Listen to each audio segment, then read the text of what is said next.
And the real agenda of the bankers is very simple. It is enslavement of the people by creation of a false sense of obligation. Now, that obligation is false because the private central banking system by design creates more debt than money with which to pay the debt. There is no way out the way it's set up. It's impossible to escape as long as you're playing by their rules. And you need to understand, private central banking is not science. It is a religion. It's a set of arbitrary rules created to benefit the priesthood, meaning the bankers, and it is supported only because people believe this is the way it's supposed to be.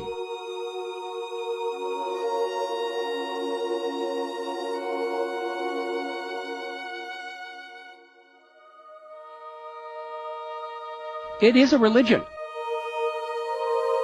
It's a set of arbitrary rules created to benefit the priesthood, meaning the owners of the private central banks. The fraud persists with often lethal results only because the people are brainwashed into believing that this is the way life is supposed to be, and no alternative exists or should even be dreamt of.